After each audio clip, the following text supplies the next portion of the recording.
Hello and welcome. Are we ready to rock and roll for the next hour or so? We're just waiting for some people to arrive. So for those of you that don't know me, I am Andy Gilbert, Managing Founding Director of Go Mad Thinking. And I'm going to be your host for the next hour and 20 minutes. And before we get going, what I'd really like to do, whilst we wait for a few more people to come in, we're about half full at the moment, is I'm going to put up a poll just so I can understand your level of knowledge and experience in using the Go Mad methodology. Or for those of you, if you're working in NHS, you might know this as the Think On methodology. So let's put a poll up, and please just take a minute or so to have a look through this and just let me know which books you've read. If you've listened to my TED Talk, please make a note of that. And then that will allow me to pitch this at the right level for you. And for anybody that doesn't know anything at all about Go Mad Thinking, I'll bear that in mind as well as we go. So let's just do that for 30 seconds or so. Welcome a few people in. Hi, Simon. Good that you're here. Hi, Tina. Tracy. Good stuff. Hi, Stephen. Oh, lots of Stephens in. 3 Stephens in a row. Natalie, Mosey, Mark, Matthew, Laura, Julie, Joanne, Joe, a couple of Joes, Jen, Helen, Gemma, Denise, Alison. Great. We'll just give this another 20 seconds or so and see what we've done. Okay, I'm going to make a few notes on this, and I'm going to end the polling in about 10 seconds. So please, your last chance to vote. Okay, let us end that poll. Another couple coming in. Okay, I'm going to end the poll and share it with you here. Let's just see. Share results. So what does this say? 32% of people are new to Go Mad Thinking. Right. I'm going to explain right at the start that Go Mad is a call for action, and the MAD stands for making a difference. So Go Make a Difference is really what I'd like you to think about during and after this webinar. In fact, actually, it's more like a webby chat that we're going to have here. I'm going to share 30 key insights that I've gained over the last few years working as an exec coach, a change facilitator, and a business improvement consultant around the world that I think are particularly relevant to where we are at the moment. And that's based on my research that I've done, working with clients.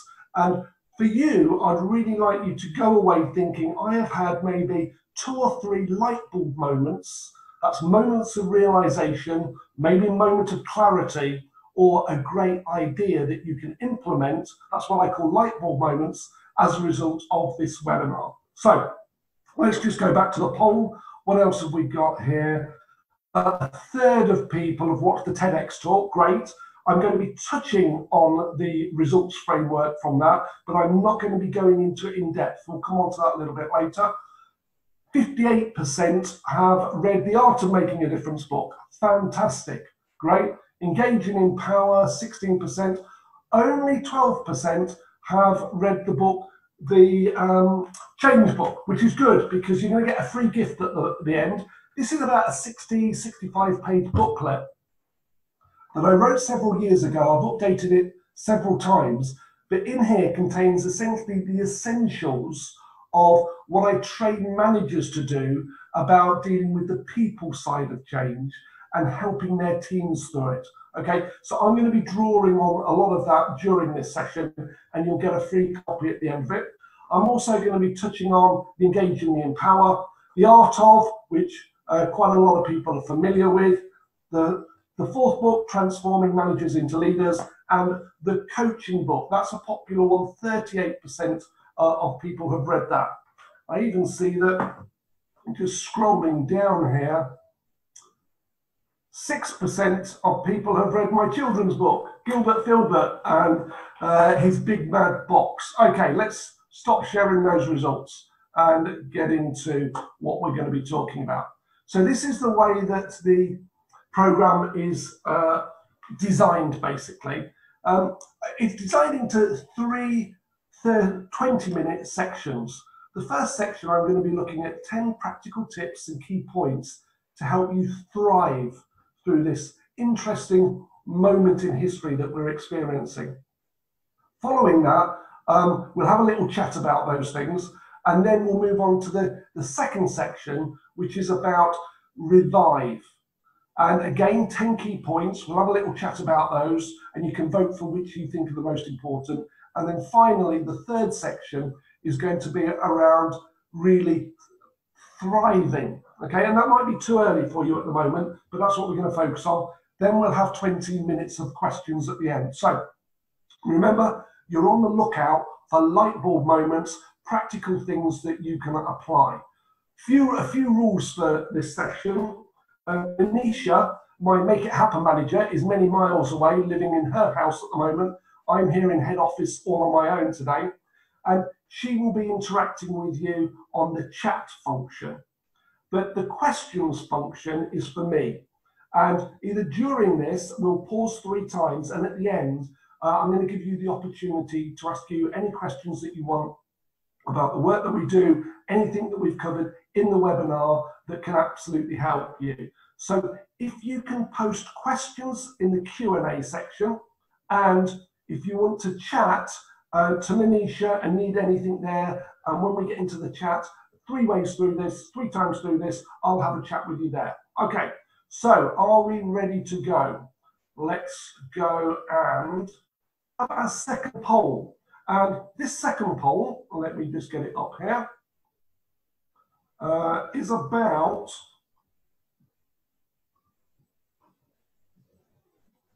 here we go. Okay, that should be on your screens now. This is about which of these 3 areas you would most like to focus on, right? Is it about surviving?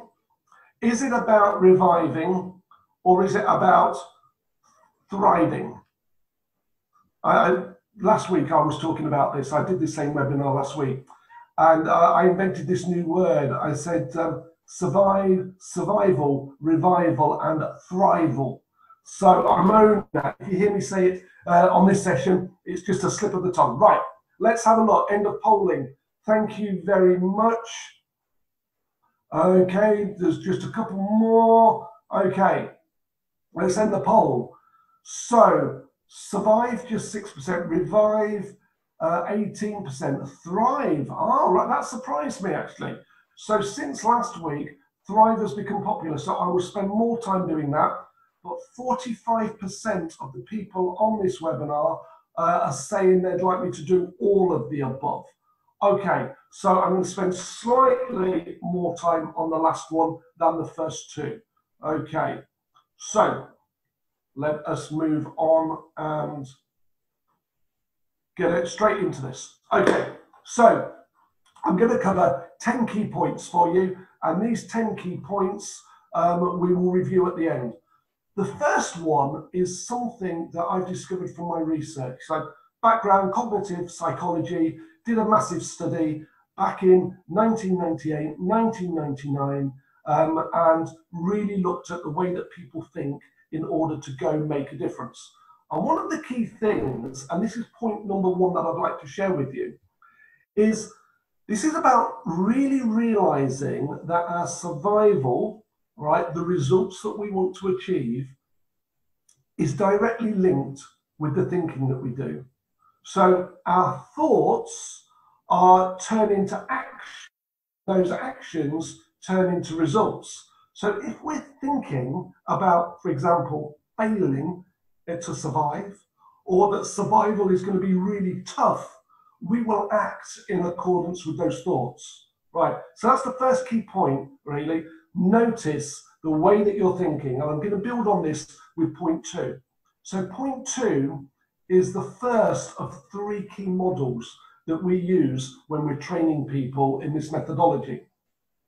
And this is what we refer to as our thinking effectiveness model. So that the real key point here is, if you want to think effectively, just recognize that your thoughts are predominantly broken down into 4 elements. When we think, we imagine what's going to happen to us, we remember the past, and we talk to ourselves. And we talk to ourselves in both statements and questions. So for example, if you were thinking about this webinar, you might be imagining forward to maybe the 30 points, or hearing or seeing me. But maybe you were remembering the books that you might have read, remembering what it said about the webinar, perhaps remembering a previous webinar. But it would also be that you're talking to yourself inside your head. Maybe you're asking questions, right, what we're going to cover, what time does it start, how long will it last? Maybe you're making statements like, I've read this book, I hope he covers that. Or it might be, I'm looking forward to getting my 3 or 4 light bulb moments. So all of those things just illustrate how we think day to day. And remember, those thoughts turn into actions, those actions turn into results. So if, for example, we're in a survival situation, and I'm going to give you an example now of being chased by a bear. If you imagine that you were being chased by a bear, basically you want to survive, don't you? Okay, you'll probably start running.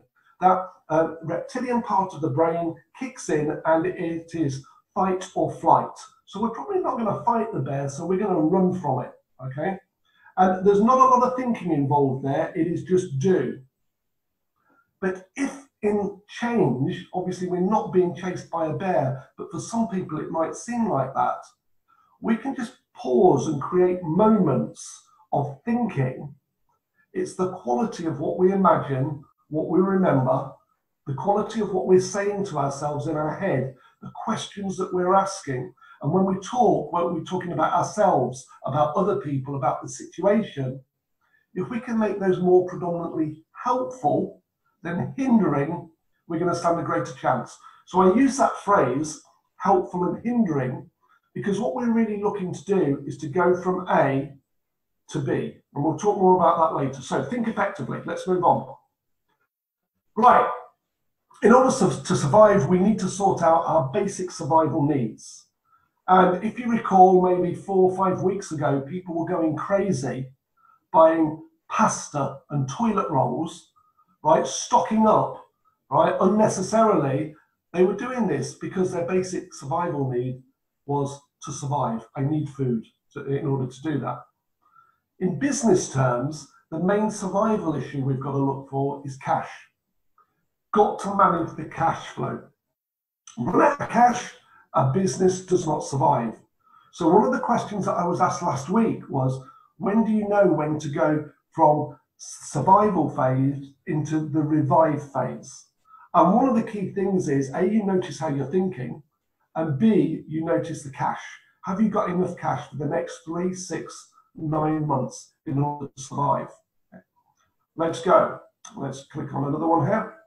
Look after your people. So, right, got cash sorted. The business can survive. We need to look after our people. Obviously, different types of people here. And by the way, I should have said, I hope you're making notes on this. We are recording this, so you will get a copy of this sent to you. And you will get a copy of the slides as well. But please make notes and any ideas and light bulb moments that go through your head, capture them down. So think about your employees, your team, your colleagues. Think about your customers and what you can do to help them. And it might also be your supply chain and the suppliers that are helping you.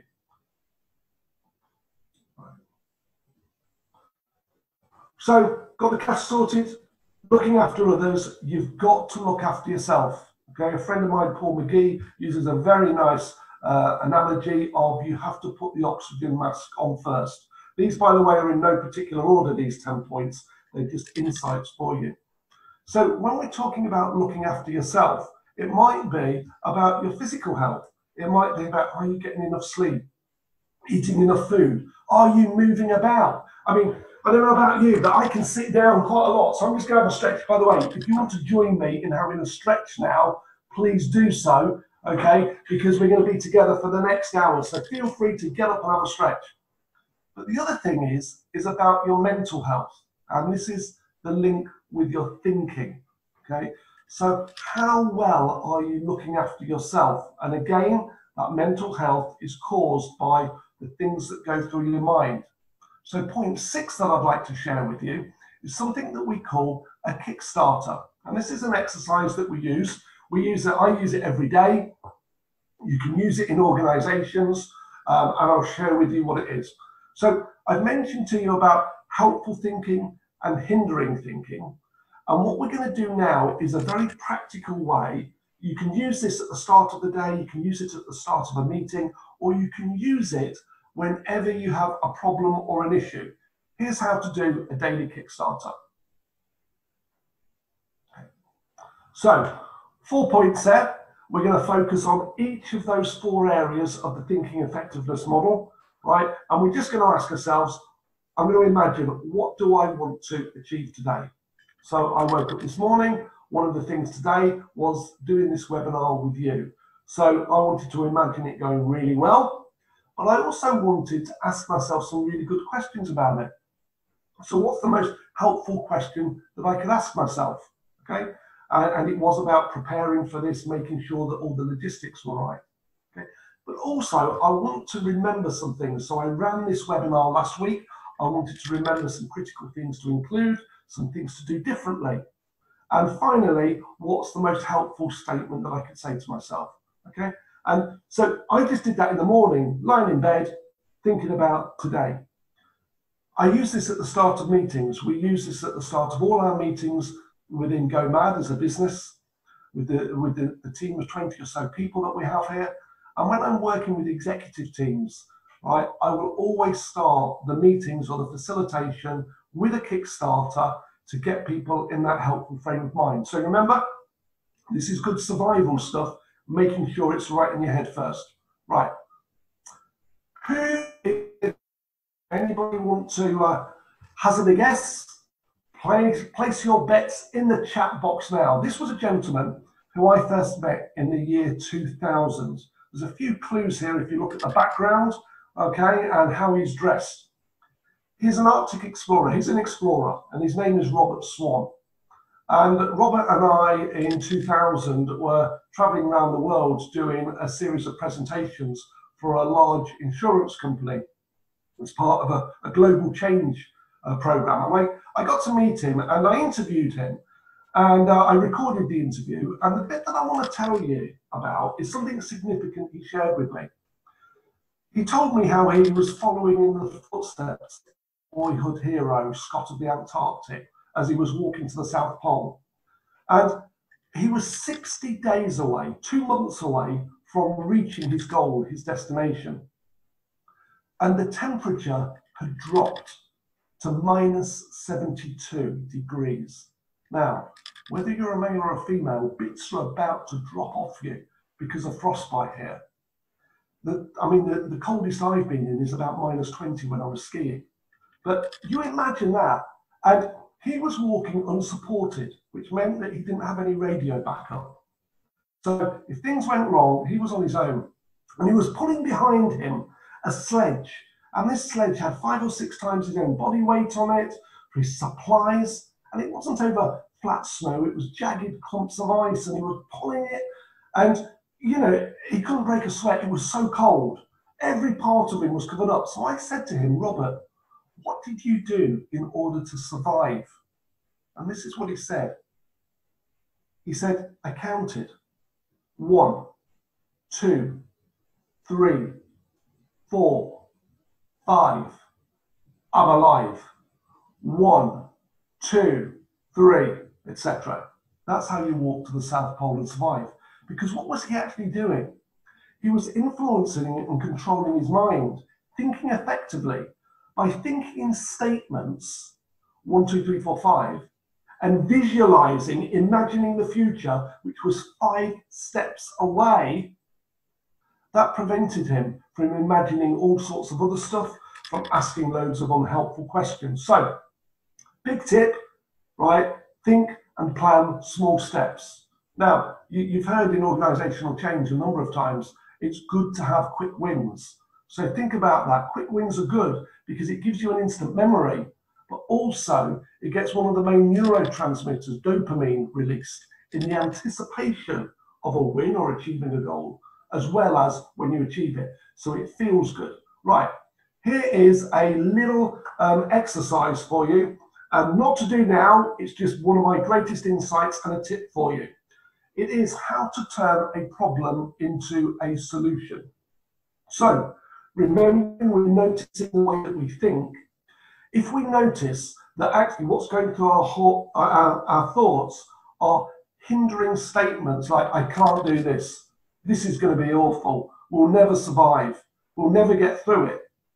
If you keep talking in that way, that's almost going to cause like a groove in your mind, right? A belief will start to form. So swap the statement for a question. Instead of we will never survive, the question could be, how could we possibly survive? Or what could we possibly do in order to survive? Or who could we possibly involve to help us survive? A very simple possibility-based question. Then answer it 20 times, and I guarantee you that somewhere between number 12 and number 20, there will be some fresh thinking done, right? And in that fresh thinking, there will be some answers and some things that you can work on to move forward. So this is probably my number one best survival tip, right? You can do this in 5 or 6 minutes. Okay, hope that helps. Let's move on. Next one, have daily meetings. Survival means A, you need to give yourself a good talking to every day, planning a meeting with yourself for that good quality thinking time. Secondly, it's about planning in time with your team, right? Every morning, 8:30, I have a leadership team meeting here with the business, right? And then with my clients, I notice that they're having 30 minutes to 45 minutes max in their exec leadership teams, checking in every day. So if you're not doing that, do it. If you're beyond that, you might think, actually, which of that do I want to retain for going forward to the future? And finally, my number 10 tip is this: be more dynamic in your decision making. In order to survive, you need to do some dynamic decision making. What does that mean? It means you can't dilly-dally. If the bear's chasing you, are you going to run? Are you going to fight it? Now, I'm not saying you've got to spend lots of time doing this thinking, but where you can create that meeting with yourself, this is where you should be thinking, I have to make a decision, but of course you can involve others to do that. Right, that is rapidly going through the first 10 points. So now this is your time to think and reflect and have a chat with me. So please go to the chat function here and just reflect over those 10 things that I've covered. Which of those have been the most useful for you in the last 15, 20 minutes or so? So while you're doing that, I'm just going to have a look at the questions that have come in. I've got a couple of questions so far. Thank you, Julie, and thank you, Kelly. Okay. Please write down in your chat. Let's see what we've got coming in here. Darren's saying Kickstart, planning small steps. Dave is saying number 8 and number 10. Kickstart your thinking, turning problems into solutions, from Fiona. Kickstart your thinking is a popular one. Turn problems into solutions.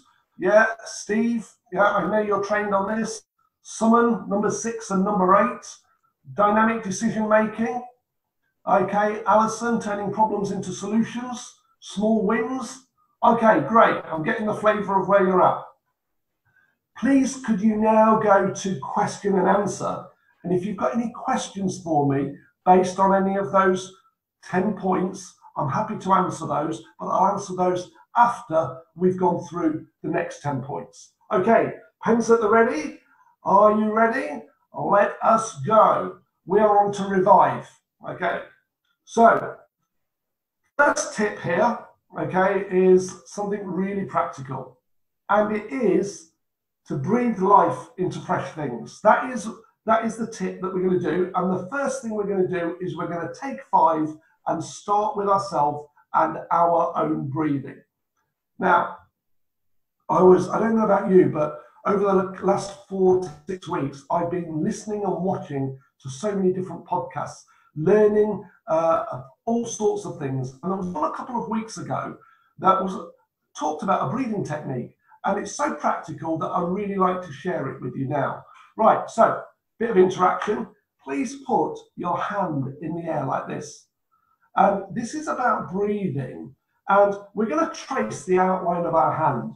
And as we go up to the tip of the finger, you're going to breathe in through your nose. At the top, we're going to hold it for about 3 or 4 seconds, and then we're going to breathe out as we go down. So just go with me on this. Here we go. Hold it. Out through the mouth. In through the nose.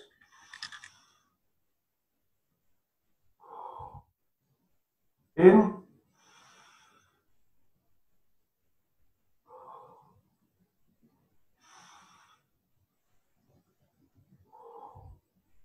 And finally. Now, I thought that was so simple, so practical. I've heard about breathing, take deep breaths, remember your breathing, but nobody had actually shown me how to take 5. So that's my first tip. Take 5, calm yourself down. The bear is no longer there. You've got enough money. You've sorted out your people.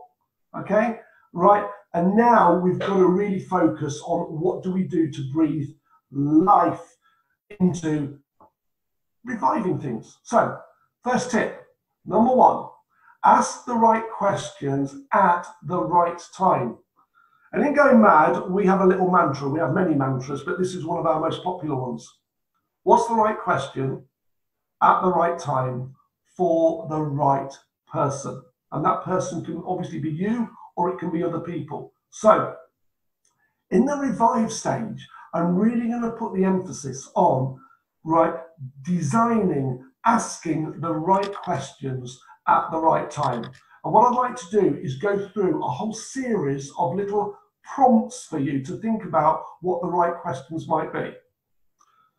Before I do that though, I want to cover something from the change book. Now, when you get this change book, I'm going to tell you something here.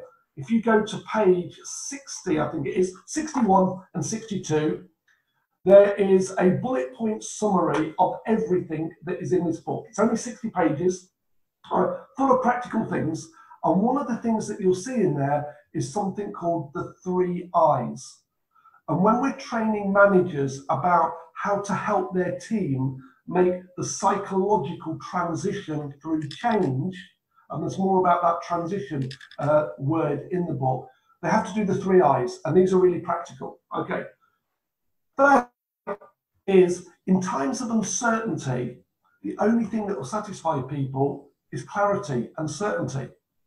And this is why, if you think back, taking 5 steps and small wins is really important. So, in thinking about the next 30 as a phrase, I'd like you to think not just about the next 30 days, but the next 30 hours. The next 30 minutes we'll be spending together, but the next 30 seconds, you have a choice and you can influence and create certainty about what you want to do in the next 30 seconds. So, people need information. What information can you get from others if you're uncertain, and what information can you as a manager give to others? Next one, people feel powerless, right? Especially in lockdown, especially where people are going, there's nothing that I can do. Maybe they're furloughed, maybe their work is restricted in certain ways, right? The best thing to do is involve. What could we possibly involve people in so they don't feel so powerless? Now, if they're at home, that could be in training, it could be in learning. So think about the easiest way to involve a person isn't necessarily in a big project, it's to ask their opinion, to ask them their thoughts about something so they feel involved. The final one I want to touch on here is about individual attention. Everybody reacts to change differently. Some people resist change, right? So the most helpful thing that a manager can do is to give individual attention to a person. And obviously, if we're working remotely, That means we're going to have more conference calls, more telephone calls, keep in touch with them. But it's that conversation that for maybe 10 minutes a week says, how are you feeling? We're not talking about work projects here. It's about, I want to give you some individual attention to help you move through this. Right, let's move on to the 7 R's. In no particular order. The first R is review. Remember, we're in revive. Take a landscape view, a helicopter view, and think about what has just happened in that survival phase, and think about what was happening pre-survival, right? When maybe things were the old normal, okay? The new normal is not going to be the same as the old normal, and review. So question, what possible things could you benefit from reviewing in your organization? Next one, refocus, okay? You've done your review, you're thinking, now what are the most important things that are now our key priorities? What are the things that we really need to focus on?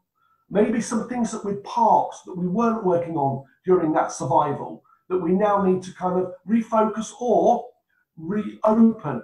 Obviously, shops will be reopening, okay? Different businesses will be reopening, but it might be projects or things that were temporarily parked that you might want to reopen. So again, I'm going through these quickly just to stimulate your thinking.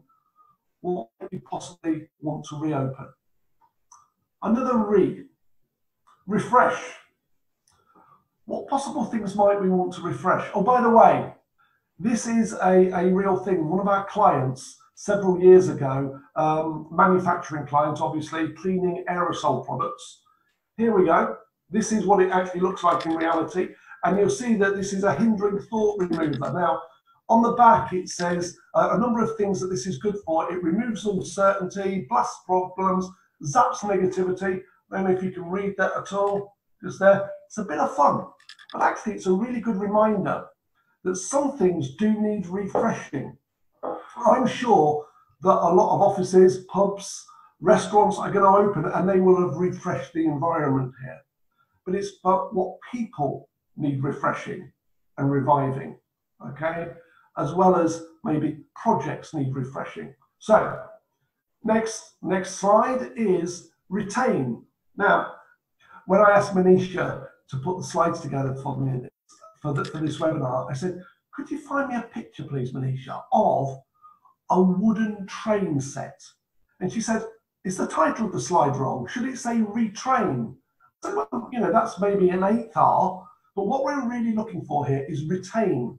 And I'm going to tell you a quick story. And that quick story is based on a local authority that I worked with many years ago.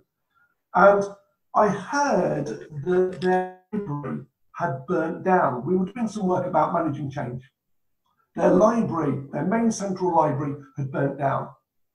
And the only thing that had really survived it was a very large wooden train set in the kiddies section where the parents used to, you know, let their kids play on this wooden train. And it was really big blocks that you could sit on, okay? And half of that train set had survived. So one of the things that they did when they went into that revival process is to look at what are the good things from the past that we can retain for the future. Because of course what that's doing is it's accessing that recalled memory bit. And what we want to do when we're going to revive is we want to take the best of the past that is still relevant into the current. So my question for you is, what are the good bits that you could possibly retain from the past? And in the book, there's a whole load of stuff about how to do that, and also some tips about how to make endings for the things that are not going to move forward. And that's quite an important psychological point for a manager to be able to share with their team about how to end things. But that's not for now. You can read that in the book later. Okay, number 19, redesign. What possible things need to be redesigned? And that might be because they're now longer no fit for purpose. And I think one of the big things that is going to change when lockdown ends is meetings, right? people have already had to redesign their meetings.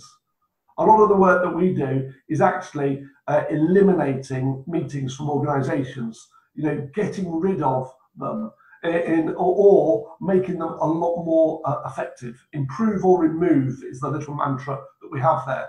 So what things might need to be redesigned? Certainly kind of with safe social distancing in mind, in the short term, we're going to have to redesign some things. It might be process that were no longer fit for purpose, but now need to be redesigned. So again, I hope this is giving you loads of thoughts just about ideas that could possibly help you. Right, final one in this section, surprise, surprise, is rethink. What are the things that we now need to have reviewed, or etc., and gone through the R's? We need a rethink about this. And my question for you is this: is how much time will you invest in rethinking that? Thinking about the right question at the right time. So there are my 10 top tips for the revive section. Let's just do a little summary of those. Okay, there are things.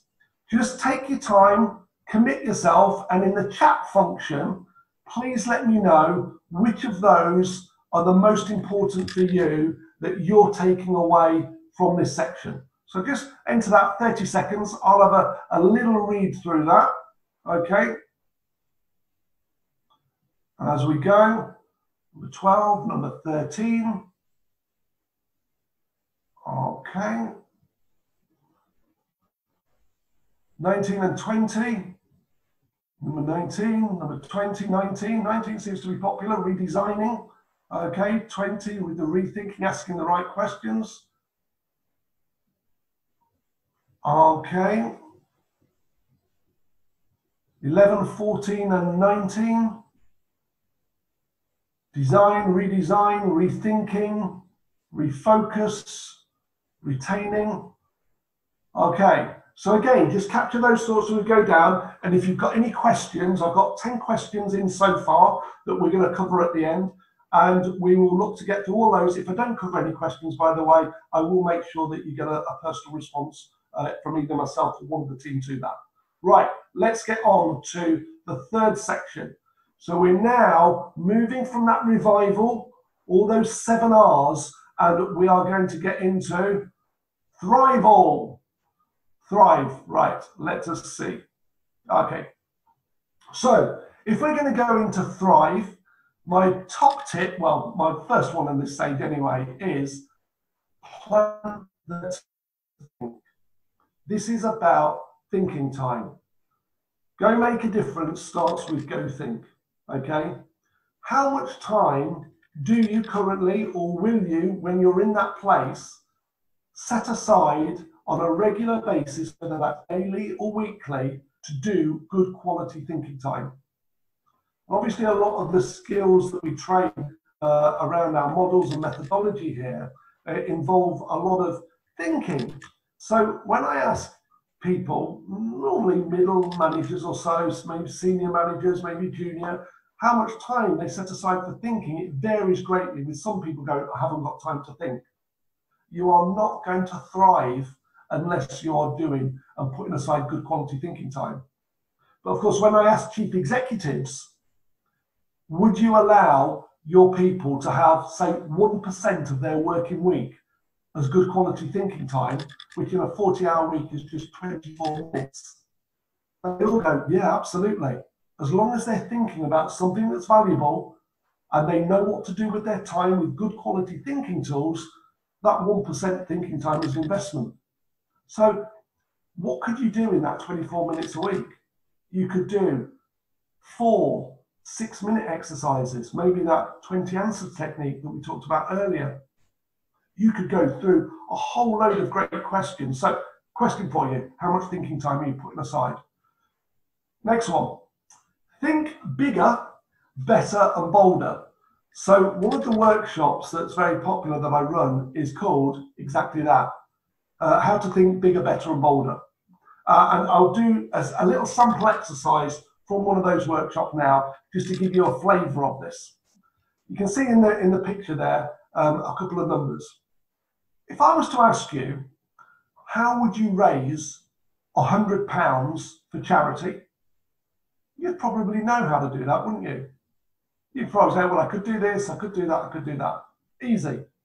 Now, if I asked you a similar question, how could you possibly raise £100,000 for charity? What would your answers be? I'm guessing they wouldn't be the same as the 100. Because sometimes we restrict our level of thinking to the goal that we've got. So if we've got a £100 thinking, we will think at that level. If we've got £100,000 thinking, we will think at that level, which means that the possibilities and the ideas will be much better. All of those £100,000 possibilities will help you get £100. But those £100 ideas won't necessarily get you to 100,000. So in the thrival stage, think about what level are you asking or inviting or encouraging yourself and your people to think at. Okay, think bigger, better, and bolder. Next one, number 23, design the right questions for the right time. Now, you might think this is a bit similar to what you've already said, Andy, but there is a subtle difference there. The key word is design, okay? You now have a lot more time to spend in designing. Have you ever been on the receiving end, by the way, a great question, where somebody's asked you something and you've gone, oh, good question. Now, if I'm the coach or the facilitator and I've asked that question and somebody goes, good question, Andy, secretly inside my head, I talk to myself and I go, I know, I designed it just for your benefit. Because there's a real art to crafting and designing high quality questions. And Uncle Albert Einstein, acknowledged as being quite a genius, once said this. Now, allegedly he once said this because I have searched for the source of this quote and cannot find it, but it is attributed to him. He said, if I only had an hour to solve a problem and my life depended on the outcome, I would surely spend the first 55 minutes determining the proper question to ask. And then he went on to say, for having done so, he would find a solution in the remaining 5 minutes. So here's a man acknowledged as being a genius, saying that he is prepared to spend such a disproportionate amount of time to design the right, he used the word determine, design, craft the right question, okay? And that is absolutely key. Sometimes when I'm facilitating exco meetings, or I'm asked as a guest to observe, and then I offer, would you like me to facilitate and demonstrate how to design the right questions? What I do in the first part of that meeting, say it might be an hour and a half, 2 hours, is I write down all of the answers, all of the questions I can hear being asked out loud. And then I analyze them and I imagine, what would Albert Einstein, would it go? Would he go, that is the great quality question? Or would he say, that's medium or that's rubbish? And when I did this about maybe 9-10 years ago now, I was working with a client who was a bank. I sat in on their exco meeting. And in the first 2 hours, I wrote down 26 questions that the CEO and the directors were asking that I heard out loud, and I wrote them down. And I judged that actually only 6 of those questions probably Albert would have been proud of. The remaining 20 ranged from okay, average, to pretty poor, and we're wasting everybody's time. So what I did in the coffee break then was to get rid of the rubbish ones and redesign the ones that were just okay to make them really good. And then I facilitated the rest of that exco meeting. And boy, did we get better outcome when I was asking the questions, because I'd taken the time to really design them. Now, imagine the output of that. Exco leave, they go, they brief their teams, the departments, hundreds, thousands, to maybe 10,000 people, right? Think about the impact of the ideas and the decisions that get made as a result of a question. So remember, thinking causes actions, causes results. That doesn't just apply in the survival phase. This is about thrive. So who is designing the best quality questions in your organization? And are your people equipped to do that? So moving on from that, let us think about involving different people. If we think about the revive phase is very much operational and can be quite tactical phase. The thrive phase is very much about the strategy, right? What are the strategies that are going to take us and really make us thrive here? So it might be that when you're designing these questions, you're involving a greater diversity of people or people with different capabilities, right? In order that they can contribute more for this thrive phase. So think about that. Number 25, invest.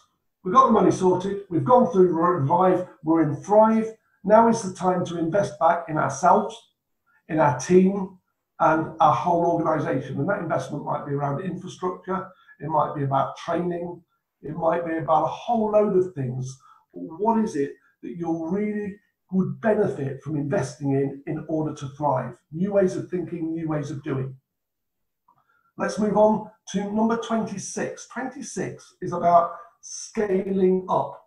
Now, I'm going to pause at this point and just spend a couple of minutes because I'm conscious that there was nearly a third of the people on this webinar were not familiar with the core Go.M.A.D methodology. Okay, so this is the results framework that emerged after 14 months of research back in 1998, 1999, where I led a research team of 8 people to look at the key success principles that people naturally apply when they go from A to B.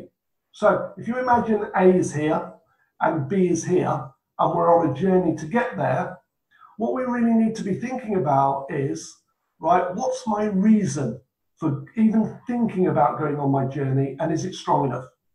Okay. Have I got a clear enough definition of where B is that I'm heading to? Okay, the reason why, the defined goal. And then think about the confidence, your level of self-belief in getting to that goal. So if I said tomorrow I want to go to the moon, well, that's the moon, I'm here now, my level of self-belief is 0, all right? So I need to have a level of self-belief that is at least 5 out of 10, where I've got more helpful thoughts than hindering thoughts. So do not go beyond this little triangle of what you want, why you want it, and having a level of self-belief that you can achieve it. Once you've got that, you can do what we call possibility thinking. And this is a whole area from our research that we discovered, topics to think about, the tasks, the risks, the obstacles, the assumptions, the people to involve, the ways to involve them, how to influence them, the resources, etc. Right? And once you have that little toolkit in yourself, within your head, you can teach it to others or get teams to think through any goal. So what we're really saying here is it doesn't have to be this framework. This is just a framework to go make a difference, right? Equipping your teams in your business with something that is scalable. So I sometimes ask prospects and clients this question: how many IT systems do you have in your organization? And typically they say, oh, too many, and they maybe have a hindering thought. And I say, in an ideal world, how many would you like to have? And they go, well, 1, because obviously you get economy of scale.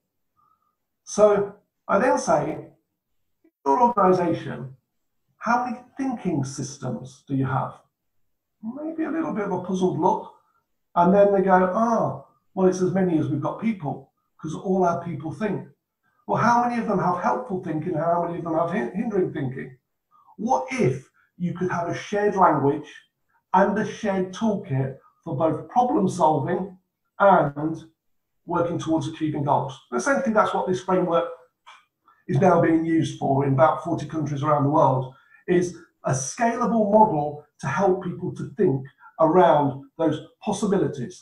Think about involving others and think about who takes responsibility. Because when you're thriving, right? You need as many people taking personal responsibility, leadership at all levels, and then those 6 key principles go towards the 7th key principle, which is take action and measure the results. Now, this is actually a framework, a system, not a linear process. So it means that you can go from any one to any other. And you'll see that there's various links in here. There's a brief explanation of this in the book. If you want more, I would say perhaps look at the coaching book or come on one of the training courses for that. So if you're not on track and getting the results that you want, you go back to that personal responsibility in the middle, okay? And then that gives you choices. And say, right, who do I choose to involve now? Do I redefine my goal? Do I replan, reprioritize? Do I actually need to check my motivation and say, am I still bothered or not? Okay, so that's a bit about the framework there.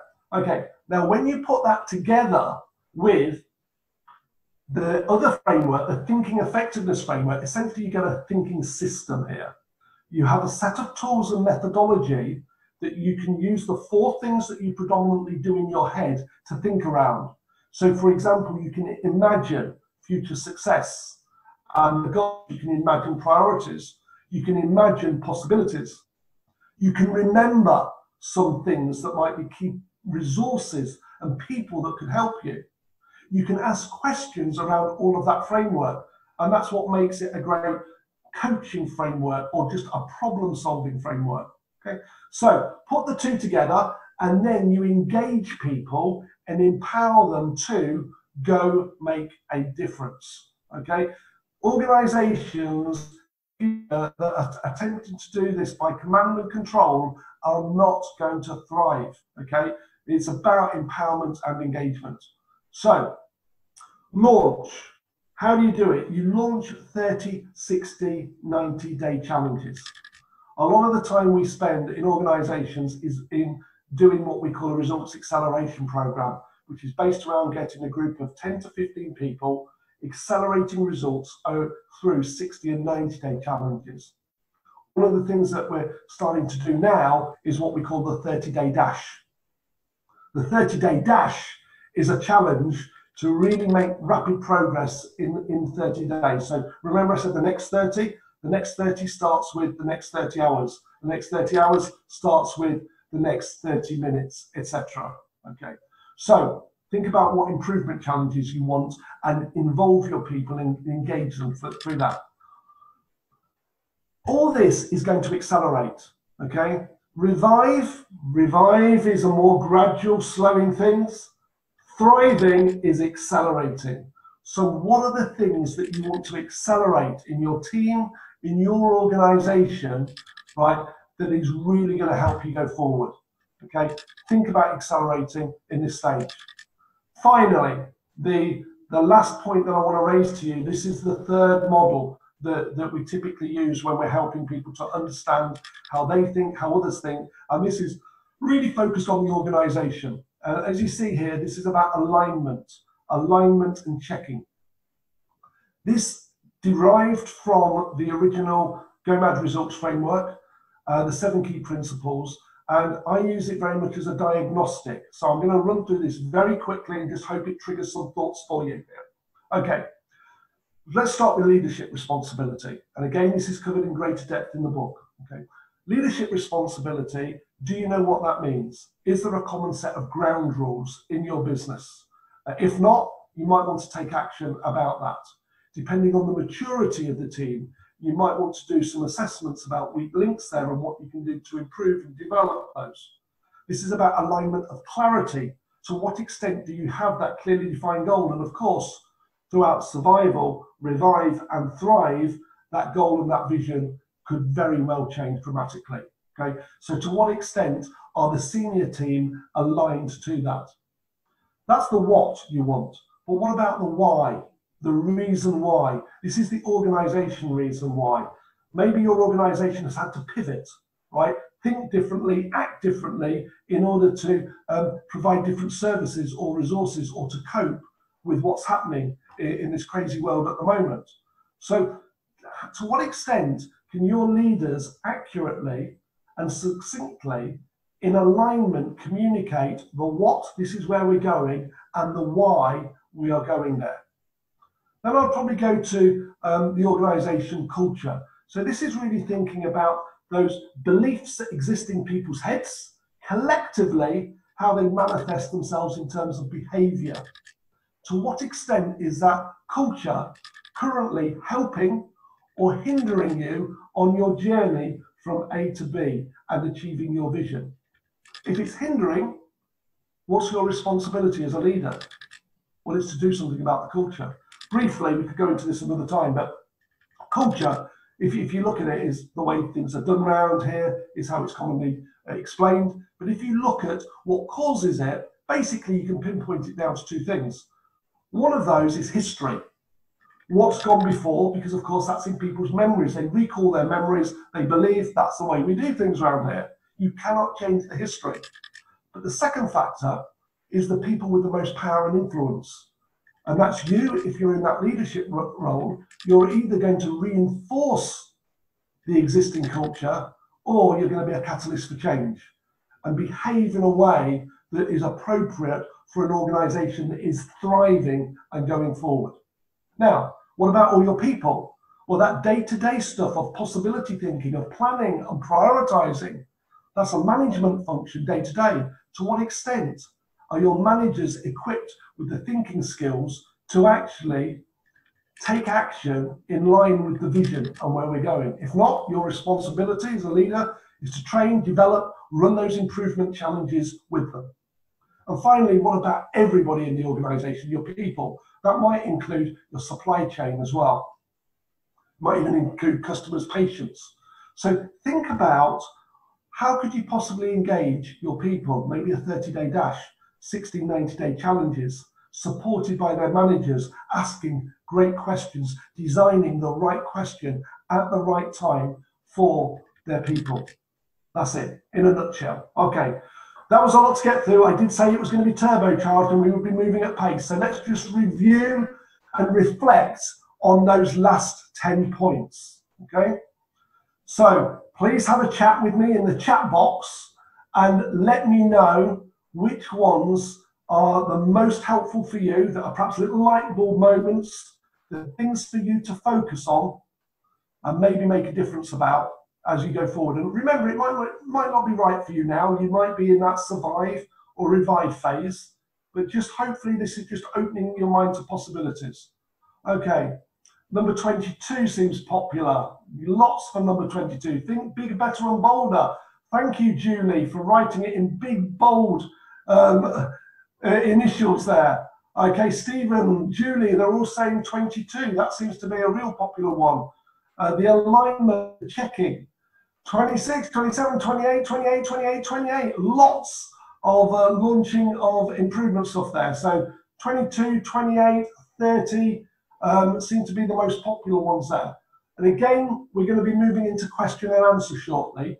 So please go to the question and answers and put in your questions. I've got 18 questions so far. So I'm going to go through as many of those as I can in the time that we've got available. Okay, so I'm going to be going in the order that they came in, and I'm going to be answering those. Right, okay. Julie asked, in the NHS, what is our equivalent alternative to cash flow? Okay. As you know, we do a lot of work with the NHS, who license our intellectual property and have master coaches there. The equivalent or alternative to cash flow is called cash flow and having budgets. If you haven't got the money available, you can't afford nurses, you can't afford equipment, right? So you actually need that. I think the other thing that is the equivalent or alternative to cash flow at the moment, particularly in the NHS, is obviously the availability of staff and key workers there to help you.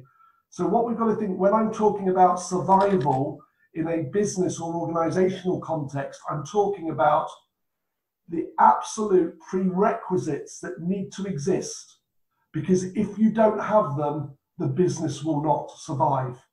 So without money to buy things and without skilled personnel and employees, that is the absolute critical in that. So hopefully that has answered that one.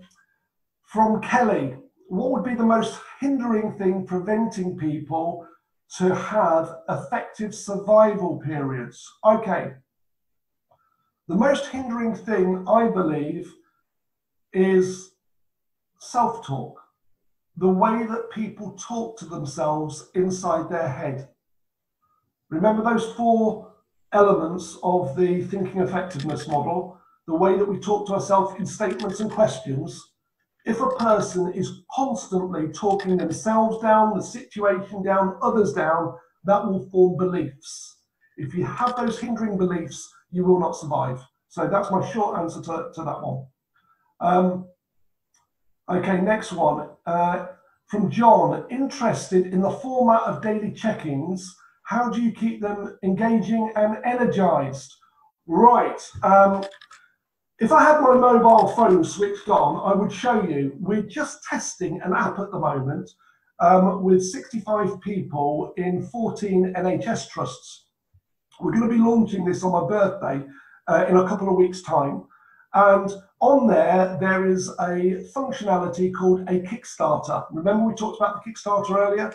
And we have 200 Kickstarter questions, statements, things to imagine or things to remember. And what we wanted to do is to be able to put it in your hand and you just click on it and go, here is our Kickstarter, and that will give us the energy and dynamism. Now, at the end, I'll share with you some extra webinars we're doing. And if you want to come on to my birthday webinar on May the 18th, I'm going to be giving a massive giveaway, and that will include the app and a whole load of other goodies as well. So I think format of daily check-ins, start with a Kickstarter, that keeps them engaging and energized. Right, Annette, what techniques can be implemented to convince people to start refocusing on the next phase? Okay, the technique there that I would say is breathe, take 5, and think about the right question. Okay? Create questions, ask questions to help a person open up their mind about going to the next phase. That's it. 2 types of questions. One to focus the mind and get clarity, make decisions or assessments, right? Where the language is very definite, like what will we do, right? How much on a scale of 1 to 10 do we believe that that's achievable? And then questions to open the mind, which are more about the possibilities. So they're going to contain words like how, what, who, might we, could we, possibly, language like that. And again, there's more in the various trainings and books on that. Hopefully that helps you there, Annette. Okay, right. Let's see, Debbie. How do you convince others in the leadership team to take that time to stop and do quality thinking for the team and to ask themselves the right questions instead of racing ahead to the finish line? Okay.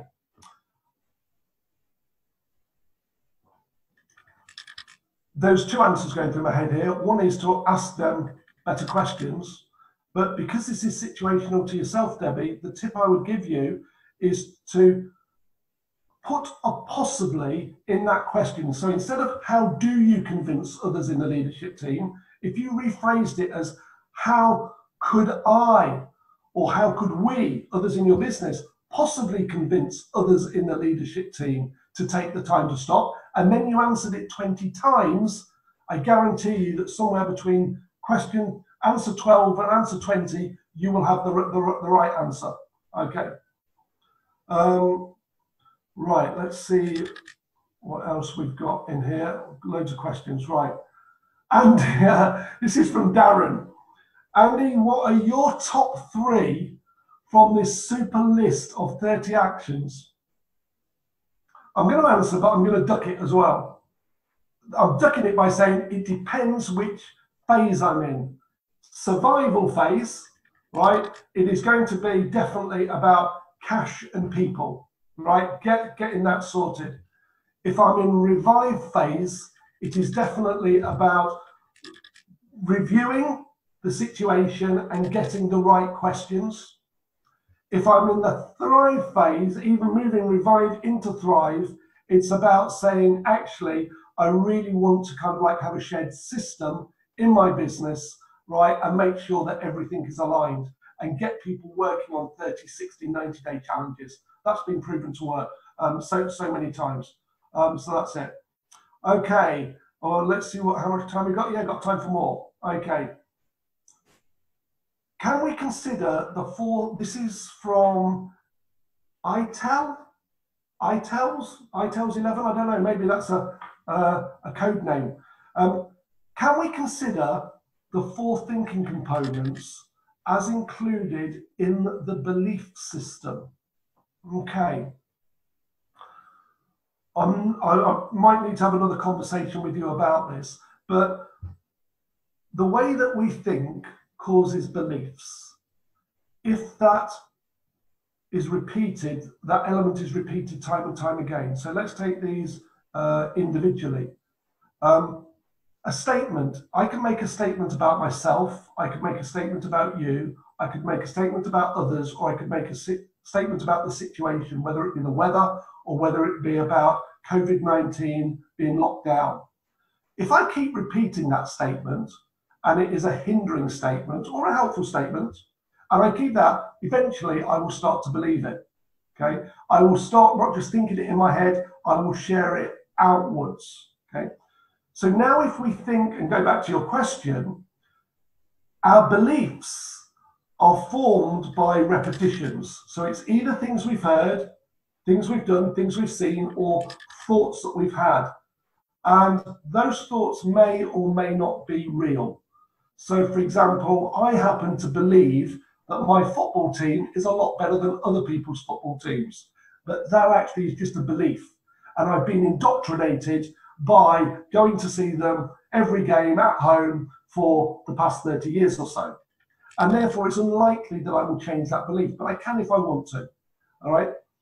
What I imagine is going to happen over and over in my mind, or even recall, right? And I could be cause post-traumatic stress disorder, flashbacks, or it could be that I'm imagining the worst is going to happen. If I repeat through repetition and repetition, that is obviously going to cause me to believe certain things are true or not true.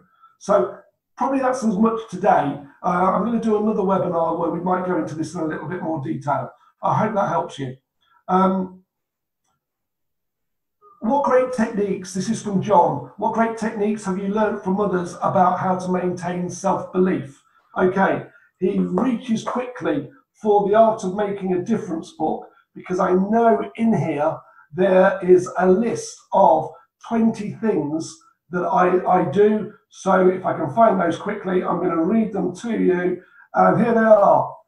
Regularly celebrate small successes in the achievement of sub-goals. Associate more with people who are positive, mix less with those who are negative.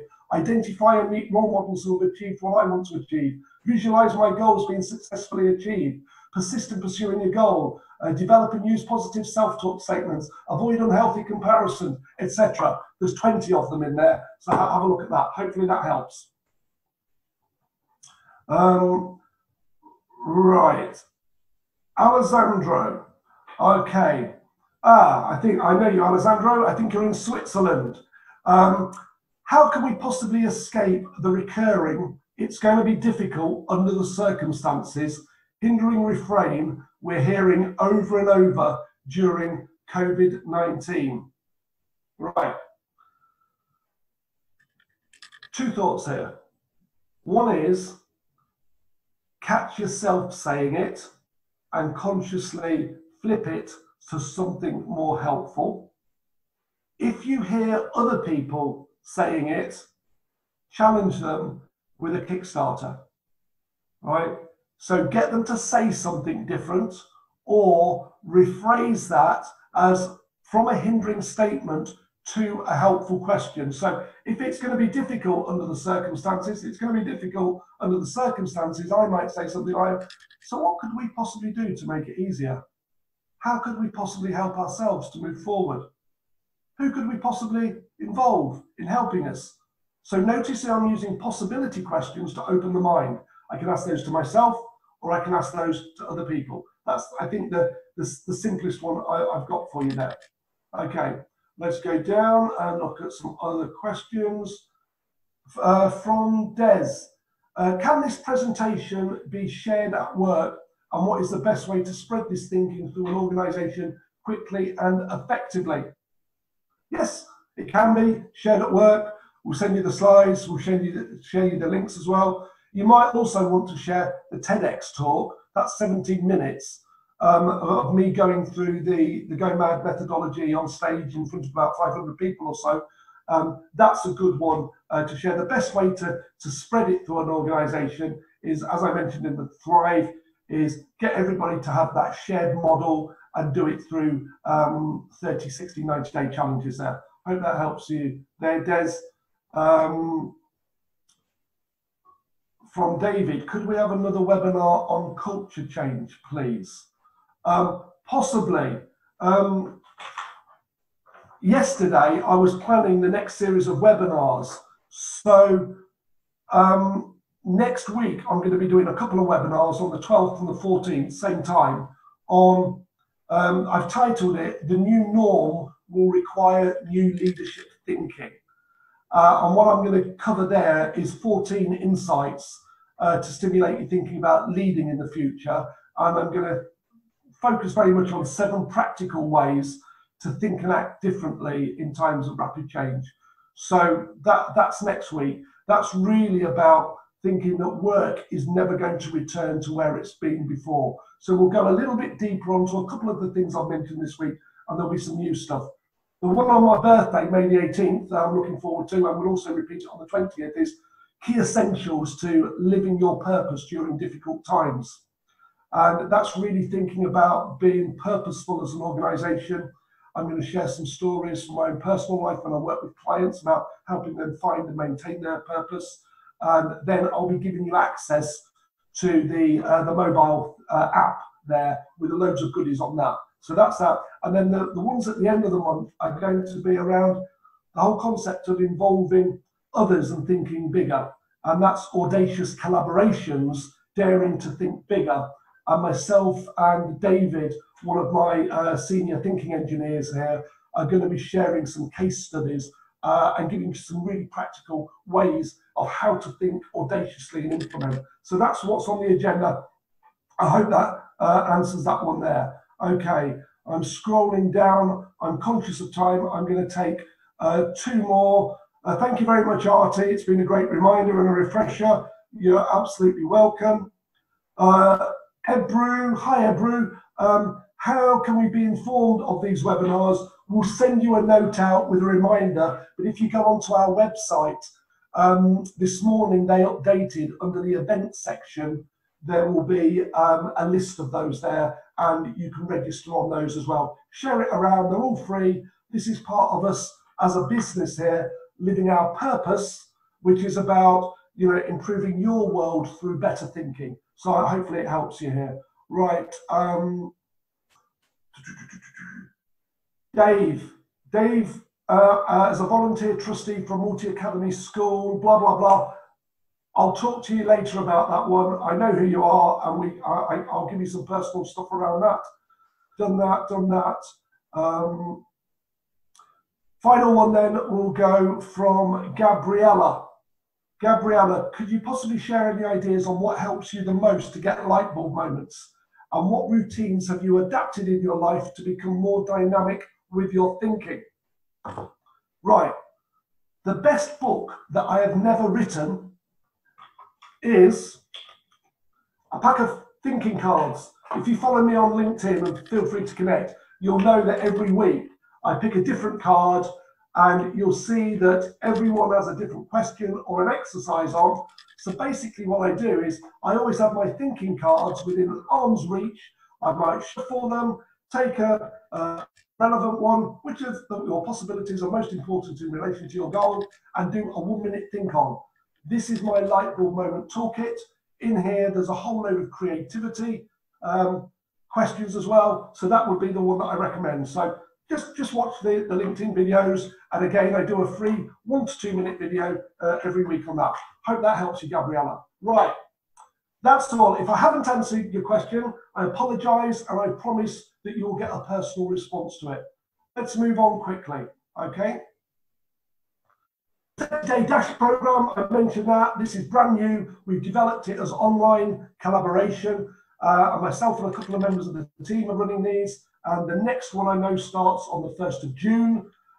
There's details on the website. If you're interested, just put about the 30-day dash. Comes with a guarantee. We will help you improve your thinking and get results, or else we'll keep on working with you for the rest of your life until you do. Okay, I'm pretty serious about that. So that's the 30-day dash program. It's concentrated 4 hours, some one-to-one coaching, some weekly support sessions to keep you going as well, and some online content. Okay, thank you. The last thing, okay, and then we're about out of here. You can register your interest in the dash there. You can sign up to the newsletter, and if you're on the website, you can register for the other webinars.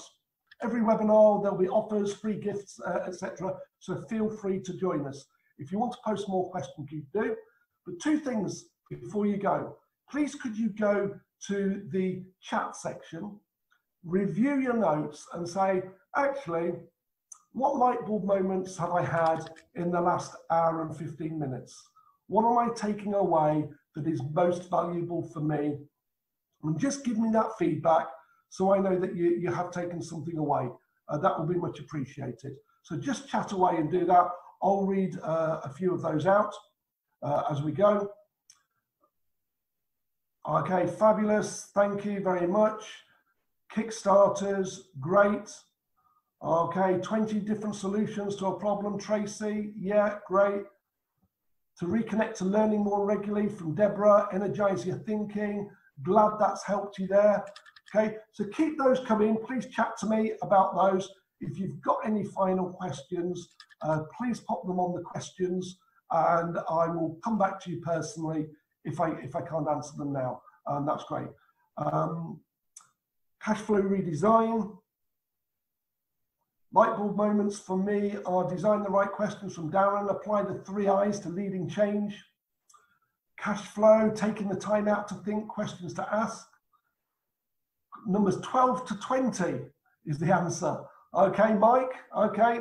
I know you were meant to be with me tomorrow, Mike, on the workshop we were running, but we will reconnect. Okay. Denise, positivity, questions design from Julie. Daily Kickstarter from Natalie. Natalie will also reconnect and pick up some other things there. And Dave, Kickstarter's redesign work, designing the right questions. Okay, if there's anything more that you want to ask me, any other feedback that you want to give me, please do. It's much appreciated. And of course, the final thing is please share this webinar with others when you get it. Spread the word, and I'll see you on another webinar. That's great. So I wish you well. Keep thinking, keep making a difference, and most of all, keep safe.